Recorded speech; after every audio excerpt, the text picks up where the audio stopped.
अधिकार रक्षणासाठी सज्ज, कर्मचाऱ्यांच्या प्रगतीसाठी कटिबद्ध या घोषवाक्याला अनुसरून जय महाराष्ट्र शासकीय निमशासकीय अधिकारी व कर्मचारी संघटनेच्या वतीने सोमवार दिनांक 23 फेब्रुवारी 2026 पासून आपल्या 5 मागण्यांची पूर्तता झाली पाहिजे या मागण्यांना घेऊन कामबंद आंदोलनाला सुरुवात करण्यात आली। अमरावती स्थित पंचवटी चौक ते जिल्हाधिकारी कार्यालय मार्ग परिसर स्थित सिंचन सेवा भवन इमारत परिसरात एकत्रित होत यावेळी जलसंपदा विभाग, मृदू व जलसंधारण विभाग तसेच सार्वजनिक बांधकाम विभागाच्या संघटनेशी निगडीत सहकारी यावेळी सर्व शक्तीनिशी एकवटले असल्याचं दृश्य दिसून आलं आहे। असहकार आंदोलन, कामबंद आंदोलन, बेमुदत आंदोलन अशा 3 टप्प्यात हे आंदोलन केलं जात आहे। जय महाराष्ट्र शासकीय निमशासकीय अधिकारी व कर्मचारी संघटना जिल्हा शाखा अमरावतीच्या वतीने संघटनेचे राज्य कार्यकारिणी अध्यक्ष अशोक विठ्ठलराव डहाळे यांच्या नेतृत्वात संपूर्ण राज्यभरात सदर आंदोलन केलं जात असल्याचं सांगित यावेळी आंदोलकांनी मोठ्या प्रमाणात घोषणाबाजी करीत आपला आवाज बुलंद केला होता। चौथा वेतन आयोगापासूनची वेतन त्रुटी दूर करून सुधारित वेतन श्रेणी लागू करणं, पदनामात बदल करणं व पदोन्नतीची साखळी कमी करणं, सर्वांना जशास तशी जुनी पेन्शन योजना लागू करणं, गोदावरी महामंडळात स्वायत्त करत असताना वर्ग 3 व वर्ग 4 कर्मचाऱ्यांचे वेतन पूर्वीप्रमाणे कोषागार कार्यालयामार्फत करणं, दिनांक 1 नोव्हेंबर 2005 पूर्वी अनुकंपाच्या प्रतीक्षा सूचीवर असलेल्या सर्वांना जुनी पेन्शन लागू करणं, जिल्हा परिषदमधील अधिकारी तसेच कर्मचाऱ्यांचे समावेशन मृद जलसंधारण विभागामध्ये न करणं याबाबत आधी 5 मागण्यांना घेऊन हा एल्गार पुकारण्यात आलाय।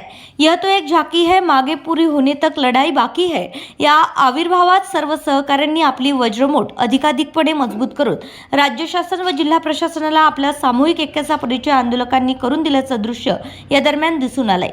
या आंदोलनात राज्य कार्यकारिणीचे सदस्य सचिन भालेकर, जिल्हा पालक कार्याध्यक्ष राहुल भोयर, जिल्हाध्यक्ष सूरज चावरे, जिल्हा कार्याध्यक्ष साहेबराव गवडी, जिल्हा महिला अध्यक्ष श्रीमती नीता गोरटे चिंचे, उपाध्यक्ष सागर तायडे, खजिनदार धर्मेश तायडे, सचिव पांडुरंग शिंगाडे, सहसचिव संतोष हाडसे, समन्वयक सुधीर लाडघरे, संघटन प्रमुख अतुल खरड, प्रसिद्धी प्रमुख दीपक चौहान, मुख्य सल्लागार निलेश ढाकणे आदींसहित संघटनेचे अन्य सदस्य व पदाधिकारी मोठ्या संख्येने सहभागी झाले होते।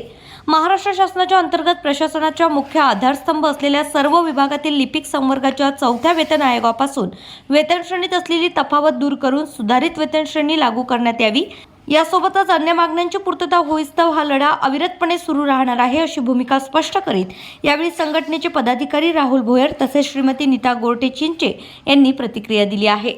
आम्ही इथे सर्वजण आज सोमवार दिनांक 23 तारखेला एकत्र याच्यासाठी जमलो आहे की 16 तारखेपासून आम्ही शासनाकडे निवेदन सादर केलेले आहे की वेतन त्रुटीबाबत आम्ही लेखणी बंद आंदोलन केलेलं आहे 16 तारखेपासून, पण शासन स्तरावर त्याबाबत अजिबात दखल घेतली गेलेली नाही आहे। आज 23 तारीख आली पण शासनानं कुठला सहानुभूतीपूर्वक निर्णय सांगितलेला नाही आणखी, आणि आता अधिवेशन सुद्धा सुरू होतोय। तर आम्ही सगळेजण इथे सिंचन सेवा भवन इथे सगळ्या इरिगेशनचे लोक जमा झालो। आमच्या मागणीसाठी हा लढा आम्ही स्वतःहून करत आहोत। महाराष्ट्र संघटनेचा आम्हाला पाठिंबा आहे। यावेळेस आम्हाला एक उत्तम असं नेतृत्व लाभलं जे पूर्वी आमच्या लिपिक वर्गीय संघटनेचं दखल घेतले जात नव्हते। अशोक डहाळे साहेबांनी आम्हाला सगळ्या लिपिक वर्गीयांना एकत्र केलं, आमच्या हक्काबद्दल, न्यायाबद्दल आमच्या जागरूकता निर्माण केली। त्यांच्या क्षेत्राखाली आज आम्ही येथे सगळं न्यायिक मागणीसाठी जमलेलो आहोत। समान न्याय शासनाकडून कुठल्याच आयोगात मिळालेला नाही आहे। 4थ्या वेतन आयोगापासून लिपिक वर्गांवर अत्याचार झालेला आहे। त्रुटीबाबत वारंवार निवेदनं सादर करण्यात आले, छोटे मोठे मोर्चे सुद्धा काढण्यात आले। प्रत्येक वेळेस फूट पाडून शासनाने तोडो आणि फोडो ही नीती आखली आणि आम्हाला सगळ्यांना वेगळं वेगळं केलं आणि आमच्या मागण्या कुठल्याच म्हणजे मागण्याच पूर्ण होऊ दिलं नाही। आणि सांगताना खेदजनक बाब अशी की सांगताना असं सांगितलं जाते की लिपिक वर्गीय हे मोठ्या संख्येने आहेत त्यामुळे यांच्याबाबत विचार होणे शक्य नाही, परंतु जर शासनाचा पूर्ण आकृतीबंधाचा विचार केला तर केवळ 40% लिपिक वर्गीय आहे आणि 60% ही तांत्रिक वर्गीय आहेत। पण तांत्रिक वर्गीयांना बक्षीस समिती असो, खुल्लर समिती असो, खंड 2 असो याच्यामध्ये त्यांना वारंवार वाढ मिळाली आहे, त्यामुळे त्यांची कुंठितता होत नाही। परंतु लिपिक वर्गीयांवर कुठल्याच समितीने असा विचार केलेला नाही, फेरविचार सुद्धा केलेला नाही आहे। साधा हे पण काही देताना शासन नुसतं समित्या आखतो आणि त्या समितीचे अहवाल कधीच पोचत नाही आणि संघटनेत फूट पाडून राजकारण केलं जातं। तर शासनाकडे अशी विनंती आहे की हा पाठीचा कणा म्हणता तुम्ही लिपिक वर्गीय, आणि विदाऊट लिपिक कुठलंच कामकाज पॉसिबल नाही आहे। कारण जो खालून डाटा जातो वरपर्यंत तो एक संघटित करणारा हा लिपिकच असतो.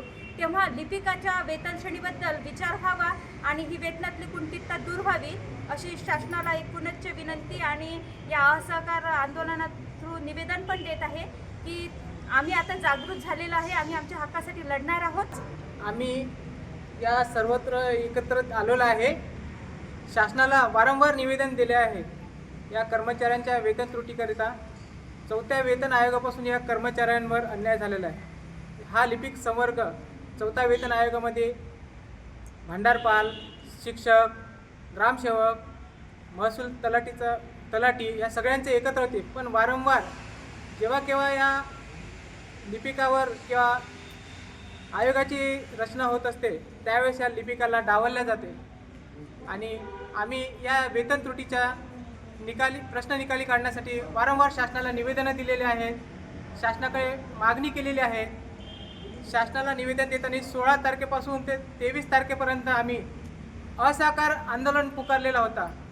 परंतु आमच्या या असहकार आंदोलनाचा शासनाने कोणत्याही प्रकारे दखल घेतली नाही.